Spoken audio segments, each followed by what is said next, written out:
तो जैसा कि हमने पहले चैप्टर पे इसके देखा था, पहले पार्ट पे, कि हमने बायोडाइवर्सिटी क्या होती है, ये टर्म सबसे पहले किसने दिया, इसको बायोडाइवर्सिटी असेसमेंट कौन कौन से एनजीओ करते हैं, कौन कौन से इसके लिए ऑर्गेनाइजेशन है। जैसे हमने देखा था वर्ल्ड लेवल पे सबसे पहले यूएनईपी है, उसके बाद देखा था हमने इंडिया पे जो है कई सारे अभी इंस्टीट्यूट हैं, अब हम इस पे पढ़ेंगे कि क्या क्या हैं।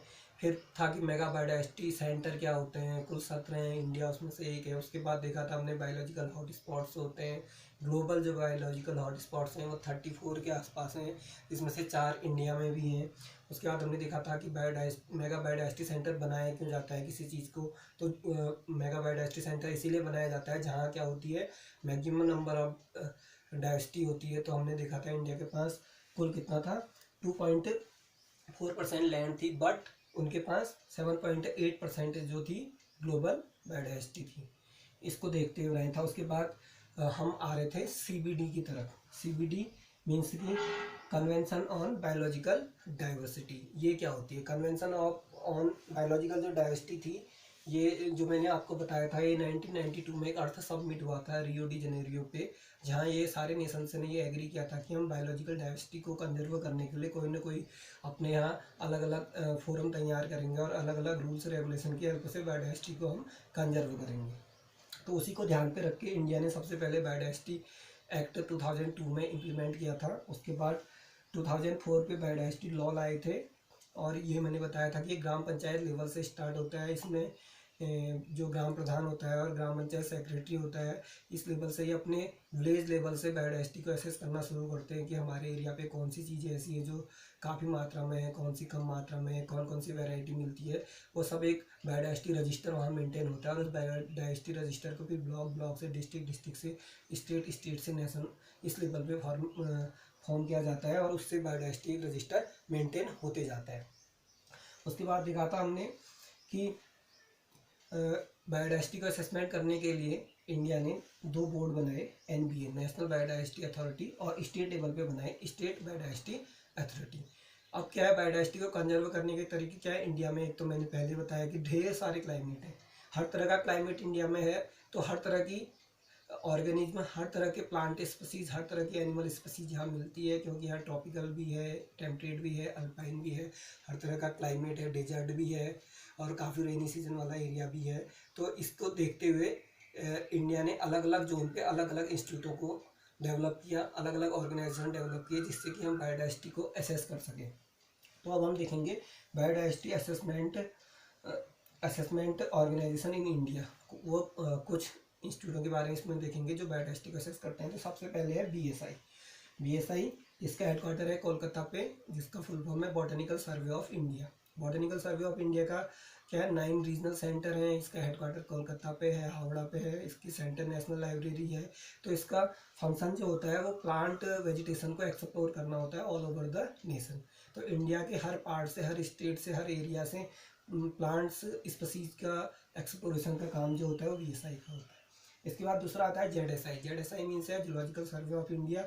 इसका काम होता है एनिमल से रिलेटेड, एनिमल स्पीसीज को एक्सप्लोर करने का ऑल ओवर द इंडिया, यानी कि एनिमल स्पीसीज की जो डाइवर्सिटी है उसको एक्सप्लोर करने का काम जो होता है वो जेडएसआई करता है।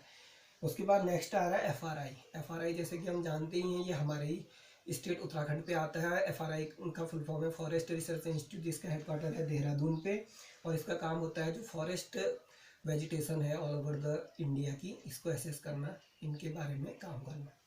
इसके बाद नेक्स्ट आ रहा है NEERI, national engineering environment research institute, जिसका हेडक्वार्टर है नागपुर महाराष्ट्र पे। इन्वायरमेंट से रिलेटेड जो भी प्रॉब्लम होती है, इन्वायरमेंट से रिलेटेड जो भी इशू होते हैं उस पर ये इंस्टीट्यूट काम करता है।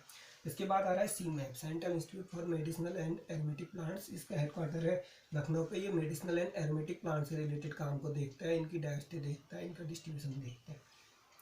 नेक्स्ट आ रहा है इस पे CSIR, council for scientific and industrial research. तो औद्योगिक लेवल पे, इंडस्ट्रियल स्केल पे जब बड़ा सा डेवलपमेंट का जो काम होता है वो CSIR के द्वारा करता है, और इसके ढेर सारे इंस्टीट्यूट होते हैं जो कि इससे रिलेटेड काम करते रहते हैं, जिसका हेडक्वार्टर है न्यू दिल्ली पे।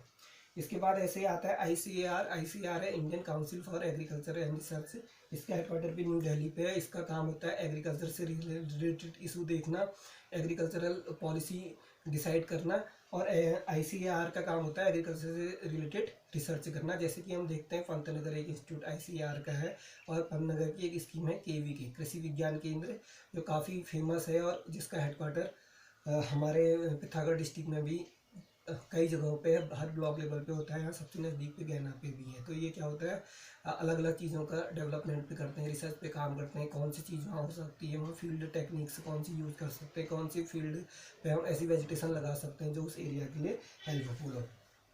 इसके बाद आ रहा है DBT, बायोटेक्नोलॉजिकल एप्लीकेशन को चेक करने के लिए होता है, डिपार्टमेंट ऑफ बायोटेक्नोलॉजी, जिसका हेडक्वार्टर है न्यू दिल्ली पे। और बायोटेक्नोलॉजी में हम टिश्यू कल्चर की हेल्प से थाउजेंड्स ऑफ प्लांट्स जो है किसी एक प्लांट पार्ट से भी डेवलप कर सकते हैं with the help of tissue culture. चाहे हम मेरिस्टेम लेवल पे कर रहे हैं, स्टेप लेवल पे कर रहे हैं, रूट लेवल पे कर रहे हैं, तो कई सारे उसकी टेक्निक्स हैं। सोमेटिक हाइब्रिडाइजेशन हो सकता है, टिश्यू कल्चर हो सकता है, तो कई सारी टेक्निक्स हैं, एंथर कल्चर, पोलन कल्चर, कई तरीके से हो सकता है।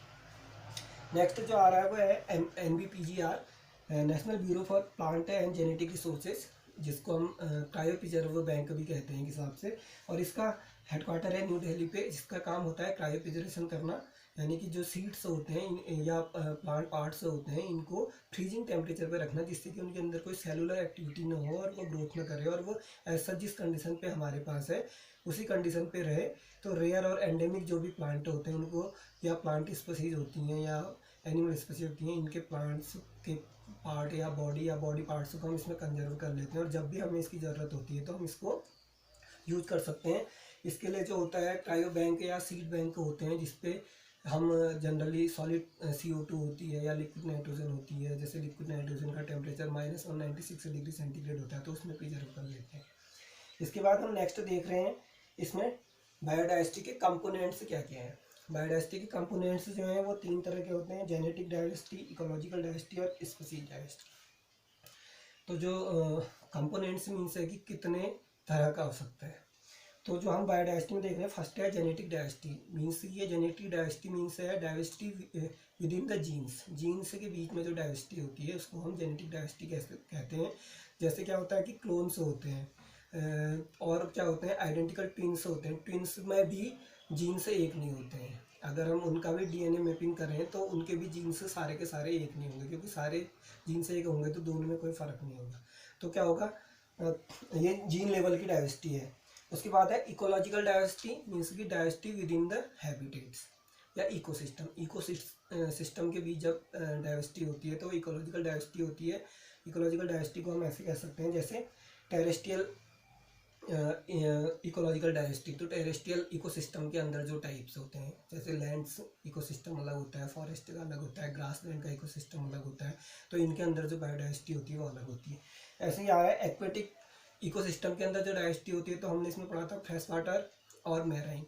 फ्रेश वाटर के अंदर भी पढ़ा था हमने, 2 तरह के होते हैं, लैंटिक और लोटिक। एक होता है स्टैग्नेंट वाटर पे रहता है, एक रनिंग वाटर पे रहता है, तो ये अलग अलग है। रनिंग वाटर का देखें तो हम स्प्रिंग है या स्ट्रीम है या रिवर है, और स्टैग्नेंट का देंगे तो हम पॉन्ड है, लेक है, ये इसके एग्जाम्पल होते हैं।